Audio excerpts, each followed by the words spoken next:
제74편 아삽의 마사길. 하나님이여, 주께서 어찌하여 우리를 영원히 버리시나이까? 어찌하여 주께서 기르시는 양을 향하여 진노의 연기를 뿜으시나이까?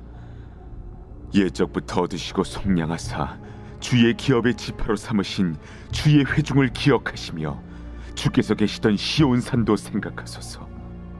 영구히 파멸된 곳을 향하여 주의 발을 옮겨 놓으소서.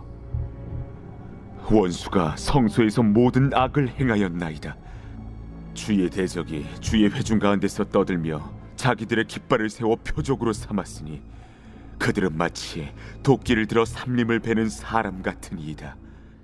이제 그들이 도끼와 철퇴로 성소의 모든 조각품을 쳐서 부수고 주의 성소를 불사르며 주의 이름이 계신 곳을 더럽혀 땅에 엎었나이다. 그들이 마음속으로 이르기를 우리가 그들을 진멸하자 하고 이 땅에 있는 하나님의 모든 회당을 불살랐나이다. 우리의 표적은 보이지 아니하며 선지자도 더 이상 없으며 이런 일이 얼마나 오랬는지 우리 중에 아는 자도 없나이다. 하나님이여, 대적이 언제까지 비방하겠으며 원수가 주의 이름을 영원히 능욕하리이까? 주께서 어찌하여 주의 손 곧 주의 오른손을 거두시나이까? 주의 품에서 손을 빼내시어 그들을 멸하소서. 하나님은 예로부터 나의 왕이시라 사람에게 구원을 베푸셨나이다. 주께서 주의 능력으로 바다를 나누시고 물 가운데 용들의 머리를 깨뜨리셨으며 리워야단의 머리를 부수시고 그것을 사막에 사는 자에게 음식물로 주셨으며 주께서 바위를 쪼개어 큰 물을 내시며 주께서 늘 흐르는 강들을 마르게 하셨나이다. 낮도 주의 것이요 밤도 주의 것이라. 주께서 빛과 해를 마련하셨으며 주께서 땅의 경계를 정하시며 주께서 여름과 겨울을 만드셨나이다. 여호와여, 이것을 기억하소서. 원수가 주를 비방하며 우매한 백성이 주의 이름을 능욕하였나이다. 주의 맷비둘기의 생명을 들짐승에게 주지 마시며 주의 가난한 자의 목숨을 영원히 잊지 마소서. 그 언약을 눈여겨보소서. 무릇 땅의 어두운 곳에 포악한 자의 처소가 가득하나이다. 학대받은 자가 부끄러이 돌아가게 하지 마시고 가난한 자와 궁핍한 자가 주의 이름을 찬송하게 하소서.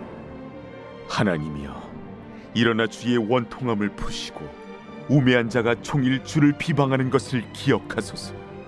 주의 대적들의 소리를 잊지 마소서. 일어나 주께 항거하는 자의 떠드는 소리가 항상 주께 상달되나이다.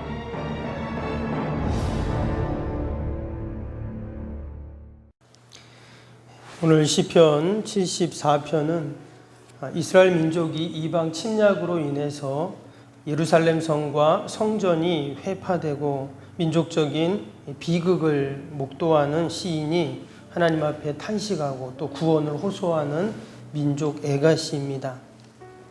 구체적인 배경은 나와 있지 않지만 이제 학자들의 이야기는 아마도 르호보암 왕 때 이스라엘이 남북으로 나누어졌을 때죠.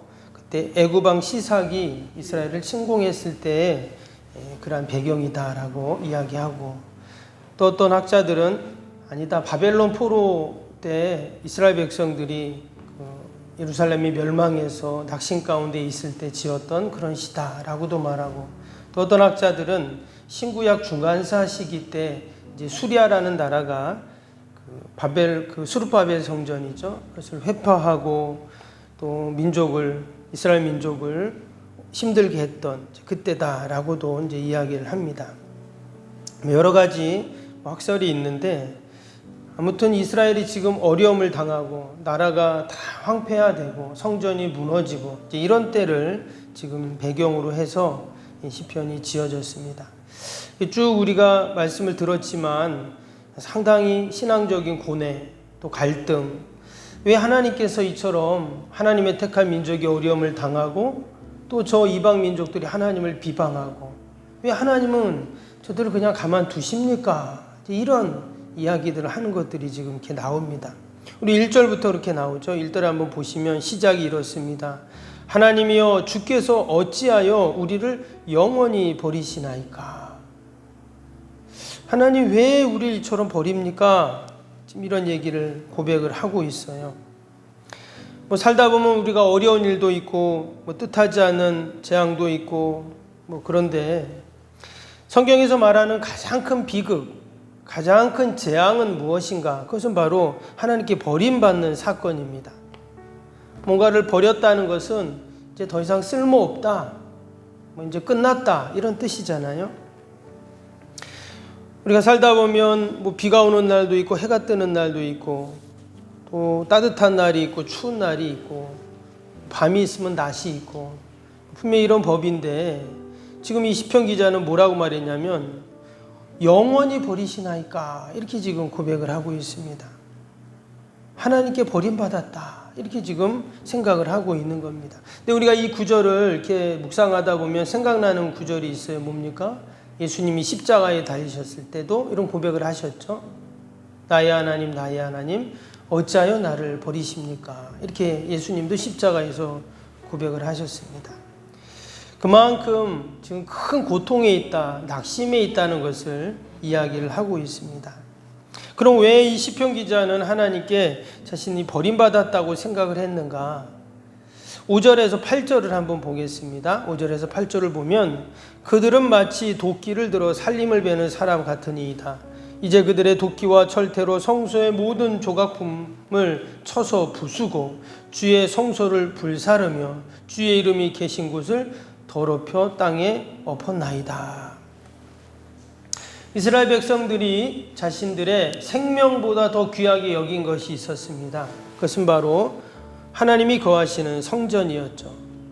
근데 지금 원수들이 쳐들어와서 그 성전을 다 유린해버리고 허물어 버렸습니다. 그래서 시편 기자가 생각하기에 아니 어떻게 하나님이 살아계시다면 이런 일이 있을 수 있나? 왜 하나님이 우리를 버리셔서 왜 우리가 이러한 비참함을 경험합니까? 지금 이렇게 낙심하며 또 하나님께 호소하고 있는 그런 내용입니다. 이스라엘 백성들이 이처럼 성전을 특별하게 생각했던 이유가 있죠. 뭡니까? 지난날 그들의 조상들이 광야 40년을 지날 때 그 모진 광야를 어떻게 그들이 지나올 수 있었는가? 그 중심에 성막이 있었기 때문입니다. 또 이후로도 수많은 이방 민족들의 침입이 있었습니다. 그런데도 끝까지 그들이 마음을 모으고 하나가 되고 할 수 있었던 것은 성전 때문이었어요. 그들이 성전을 중심으로 그들이 마음을 모으고 함께 힘을 모아서 그 모든 어려움들을 이겨 나갔죠. 때로는 우상 숭배를 한 적도 있습니다. 하나님을 멀리하고 심지어는 성전에 우상의 제단을 세웠던 그런 왕들도 있었잖아요. 그러나 여전히 이스라엘 백성들 마음속에 무엇이 있냐? 바로 성전이 있어요. 그 성전을 사모하고 또 성전을 소망하는. 그래서 그들이 나중에 바벨론 포로 갔을 때도 어땠어요? 예루살렘을 향해서 창문을 열고 기도하는 그런 모습이 있죠. 이처럼 그들은 누구보다 성전을 사모하고 또 그리워했습니다. 바벨론 포로로 갔던 이스라엘 백성들이 고국으로 나중에 돌아왔을 때도 여러분 그들이 가장 먼저 한 일이 무엇입니까? 무너진 성전을 다시금 보수하고 수리하는 일이었습니다. 그래서 세워진 성전이 수룹바벨 성전이었죠. 이처럼 이스라엘 백성들은 언제나 무엇이 우선이었는가? 하나님이 계신 성전이 우선이었던 거예요. 사실 성전이라는 것은 건물입니다. 그런데 그냥 단순한 건물이 아니었어요. 그들이 생각하기에는 그 건물은 하나님의 집이다 이렇게 여겼던 것입니다. 나중에는 마치 그 건물이 하나님의 집은 집이 맞지만 마치 그것을 우상시하는 그런 모습도 있었죠. 그래서 예수님께서는 뭐라고 하셨습니까? 이 성전은 3일 만에 다 허물어질 것이다. 이런 말씀을 하셨어요. 그래서 당시 종교 지도자들은 그 이야기를 들으면서 참담하다 그랬죠. 제자들도 깜짝 놀라고. 그러나 예수님께서 그 말씀하신 이유는 마치 자신의 육체가 이처럼 갈기갈기 찢어지는 그 십자가 사건을 예고했던 그런 말씀이었습니다. 이 모든 것이 다 뭐와 관련이 있어요? 성전과 다 관련이 있었다라는 겁니다.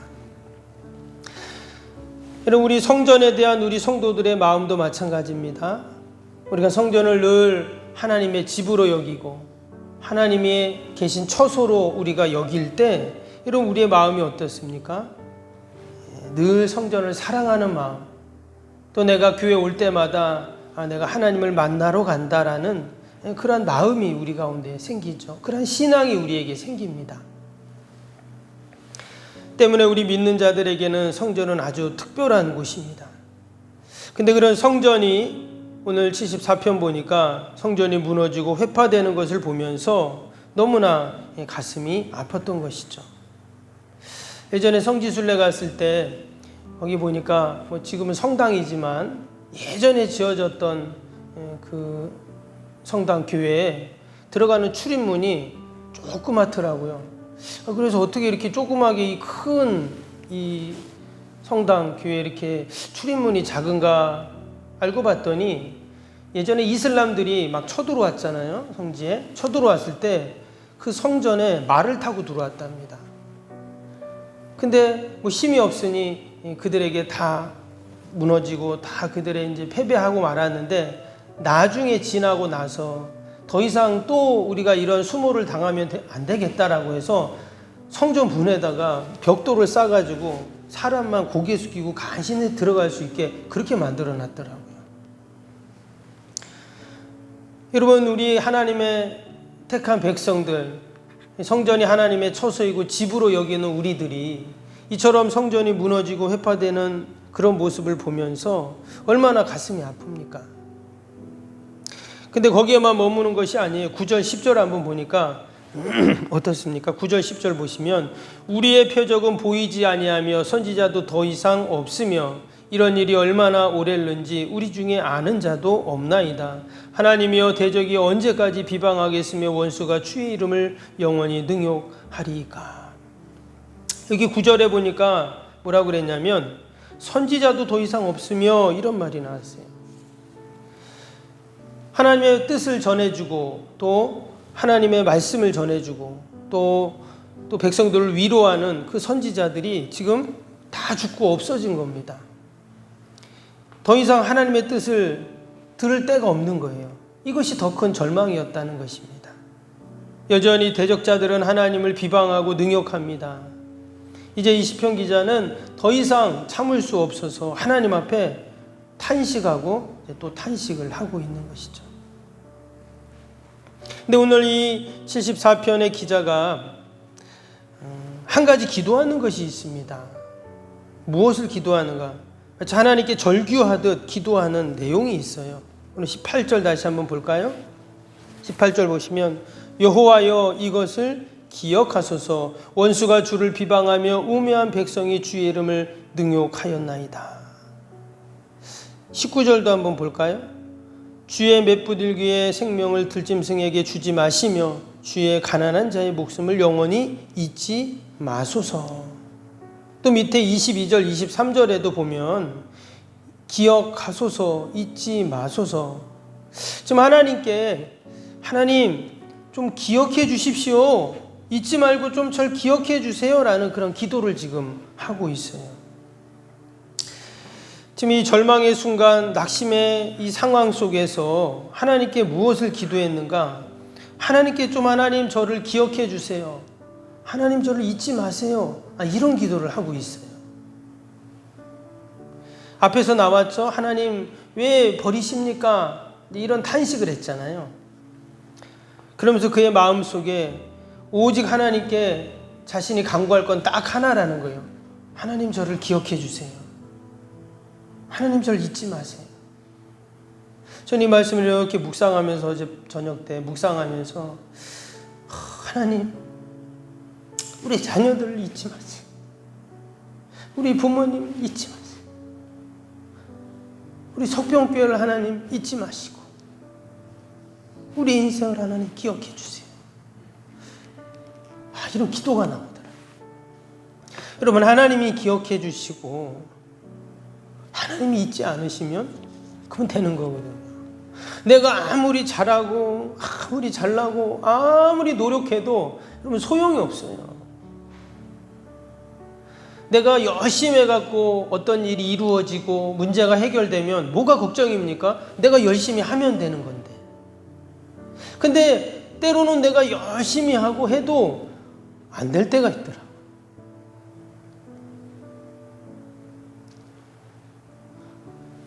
지금 시편 기자가 그런 것이죠. 자신들은 열심히 한다고 했는데 지금 이방 나라가 쳐들어와서 다 회파하고 성전을 다 무너뜨리고 하나님을 막 비방하고 아무것도 할 수 있는 게 없는 거예요. 그때 그가 무엇을 기도했다고요? 하나님 좀 기억해 주세요. 저희들 잊지 마세요. 하나님의 은혜와 긍휼을 구하고 있는 것입니다. 우리가 이 새벽에도 하나님께 우리 함께 기도할 때 하나님 좀 저를 기억해 주세요. 우리 자녀들을 좀 기억해 주세요. 우리 교회를 좀 기억해 주시고 이 민족을 기억해 주세요. 우리가 이렇게 함께 기도할 수 있기를 바랍니다. 하나님 분명히 우리를 잊지 않으시고 우리의 기도를 들으시고 신실하게 응답해 주실 줄로 믿습니다. 우리 오늘 목요일 기도 함께 하겠습니다. 세성정건축을 위한 기도 목요일 기도입니다. 61번부터 75번까지 생명력 있는 사역을 위한 기도. 모든 예배를 통해 하나님의 임재와 회복, 치유의 역사를 경험하게 하옵소서. 아멘. 살아계신 하나님을 만나는 예배, 감격이 있는 역동적인 예배가 되게 하옵소서. 아멘. 온 성도들이 예배를 사모하게 하시고 처한 곳에서 예배자가 되게 하옵소서. 아멘. 성도들 간의 친밀한 교제를 통해 치유와 회복의 역사가 일어나게 하옵소서. 아멘. 한 사람도 소외됨이 없이 모든 성도들이 풍성한 사랑을 경험하게 하옵소서. 아멘. 선교와 구제, 섬김의 역사가 역동적인 예수 생명의 교회가 되게 하옵소서. 아멘. 새가족 모임과 구역 선교회를 통해 새가족들이 교회에 잘 정착하게 하옵소서. 아멘. 올해도 구역 모임과 부서 모임, 남녀 선교회 모임이 잘 이루어지게 하옵소서. 아멘. 교회 학교가 더욱 부흥하고 청년부 모임이 활성화되게 하옵소서. 아멘. 성도들이 직분과 은사를 따라 1인 1사역을 실천하며 교회를 섬기게 하옵소서. 아멘. 모든 성도들이 예수님의 섬김과 헌신의 마음을 품고 신실하게 행하게 하옵소서. 아멘. 성도들의 다양한 은사와 잠재력이 섬김의 장으로 잘 연결되어 섬기게 하옵소서.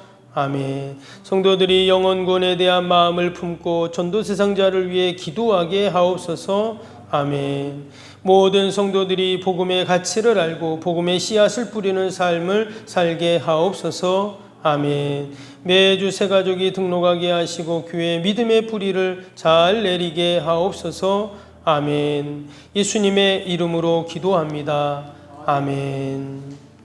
사랑과 은혜가 충만하신 하나님 아버지, 우리가 새벽마다 하나님께 올려드리는 새성전 건축 100대 기도의 제목들이 다 하늘에 상달되게 하시고 기도하는 대로 아니 더 넘치는 것으로 하나님께서 다 응답하여 주옵소서. 시편 기자가 성전이 유린당하고 하나님의 백성들이 어려움을 당하고 하나님이 비방받는 것을 보며 비탄하고 하나님께 구원을 호소했던 것처럼 이 시간도 하나님 우리의 힘으로 능력으로 할 수 없는 인생의 모든 문제들 하나님께 다 아뢰오니 하나님이 들으시고 우리를 기억하시고 우리를 잊지 마시고 하나님의 놀라운 선한 뜻을 이루어 주옵소서. 하나님 무더운 날씨에 우리 어르신들 건강 잃지 않게 하시고 우리 원로 목사님 또 원로 장로님들 늘 강건케 하여 주옵소서. 우리 요양 계신 어르신들 또 우리 병상 있는 환우들 또 멀리 출타 있는 성도들 어디에 있든지 늘 하나님의 은혜가 넘치게 하여 주옵소서. 오늘도 우리의 가정 자녀 주님의 몸된 교회 꼭 지켜주시고 특별히 또 아버지 이처럼 코로나가 확산이 되는 가운데 있사오니 하나님 어둠의 질병 이 일절 틈타지 않도록 늘 건강으로 붙잡아 주옵소서. 오늘 하루도 오직 하나님 영광 돌리는 복된 하루가 되게 하여 주옵소서. 감사하며 예수님의 이름으로 기도하옵나이다. 아멘. 하늘에 계신 우리 아버지, 아버지의 이름을 거룩하게 하시며 아버지의 나라가 오게 하시며 아버지의 뜻이 하늘에서와 같이 땅에서도 이루어지게 하소서.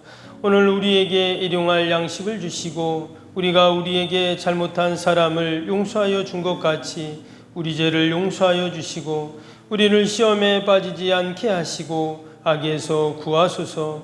나라와 권능과 영광이 영원히 아버지의 것입니다. 아멘.